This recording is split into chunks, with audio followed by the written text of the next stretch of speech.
Aaron, January is already the hardest month in the NBA. Just you're so deep into the season and playing so frequently.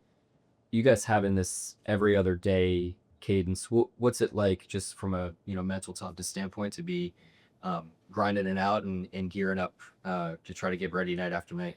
Yeah, I mean, I think one of the things that we have to look out as a team is that every team's kind of going through a January spell where they're, thinking about games, whether it's back to backs, night after night, one day in between. So for us, I mean, just just happy one that it's not back to backs that we're dealing with every night. But we get an opportunity to recover, watch film, kind of gather ourselves to get ready for the next game, next opponent we have coming in. And we've got a group of guys who have been doing this for a while now, and they understand, January is a time for us to get better and a time for us just to kind of challenge our mental toughness and our readiness for, when we want to be playing at our best. So trying to take advantage of these days in between, and making sure that we're, putting forth our best effort, in the game days. We've seen you put together a lot of well-rounded performances over the last few games. I know you take a lot of pride in every aspect of your game, but is there one area specifically maybe this season that you feel like you've taken steps forward that you're proud of? I mean, the one thing that I've always tried to just continue to improve and make sure I'm putting forth, a good effort is on the defensive end, making sure that, I'm being a guy that, our team and our coaches can kind of trust on that end. And I think I've continued to kind of grow in that aspect and get better with it. So still developing there and learning from a lot of the guys on our team who are really elite on that end.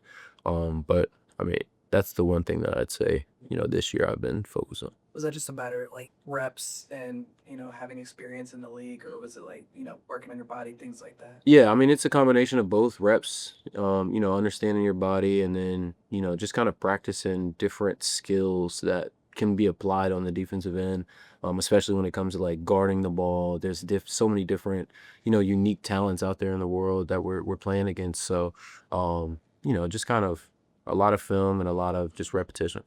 You mentioned all the new talents in the league. How impressive it is to see a guy like Lou, recently defending Donovan Mitchell, Giannis, and now Brandon Ingram, totally different play styles, body types. What's it been like to see that? I've seen it for so many years, so I want to say that I'm like used to it, but like I'm still always kind of caught off guard and surprised in certain moments where he just guards a certain way and makes a certain play. He's obviously first team all defense guy for a reason. And he continues to show that night in and night out, and it's no surprise, but you can obviously easily be, surprised in moments just because of how good he is. This is the first year where you've been kind of dealing with injuries on and off for you personally. What's it been like, just kind of I guess dealing with that and then overcoming it? Yeah, I mean, it sucks. Obviously you want to be healthy and you want to be at your best, as much as you can.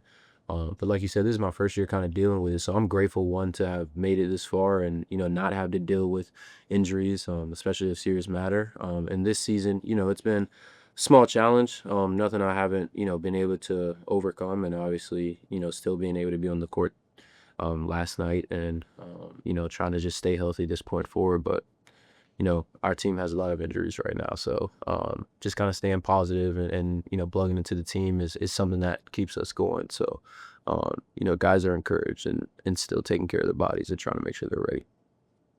How do you make sure, after losing a couple close games like this, that it doesn't mentally creep up the next time you're in a close game down the stretch? There's 50 games left. So like the first aspect is just realizing that, you can't get caught up in, the moment or a small sample size of games that, might not have gone your way.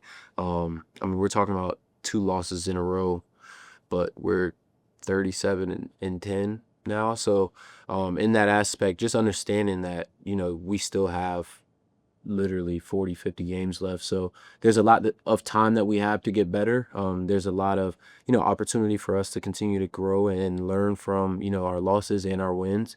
And, we can't take last night's loss, with us tomorrow into the game. So we've got to make sure we move on and just learn what we can and be ready to go.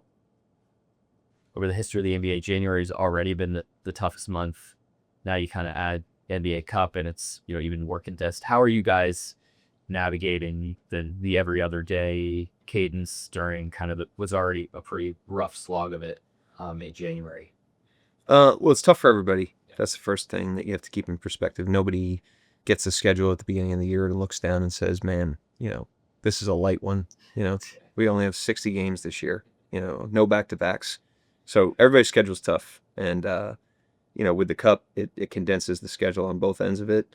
It puts a premium on recovery and doing everything you can to stay healthy and fresh.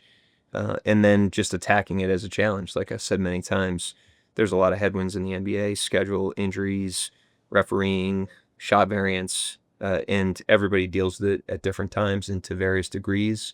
And it just becomes about your ability to see those things as a challenge and attack them. And if you do that, then you'll emerge from that mentally tougher and more connected as a team. And that's every team's challenge.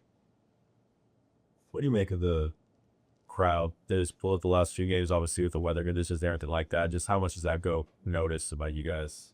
I was, when I walked in during the anthem last night, I was impressed with the amount of people that came out to the game. So hopefully everybody's safe, obviously, with the driving conditions, but we're always grateful for our fans. But I was impressed with the turnout that we had, especially yesterday with the way the roads were with the storm. So huge thanks to them. And there was a great crowd last night too. What have you seen from Perry just in terms of how well-rounded his game has become, especially as a defender this season for you guys? Wiggs. Yeah. I was just making sure I got the name right. Yeah, I mean, that's an area of focus for him. There's situations where, we have a smaller team at times on the court, and so it puts guys like him or Shea in positions where they're guarding bigger wing guys. And that could happen as a primary matchup or after switches. And his ability to kind of fight those guys with his pressure and with his perimeter physicality has really improved over time. And when it's a size game like that, when you let those guys get deeper towards the basket, size becomes more of a factor. But if you can keep them away from the basket with pressure and physicality, then you can neutralize the size a little bit. And he's doing a nice job of that, and his offense is always good. He's a really functional player. He's a great system player. He does all the system stuff, and he can really shoot it, as we've talked about many times. So if he can hold up defensively, even in some of those matchups, that is certainly helpful to him and our team.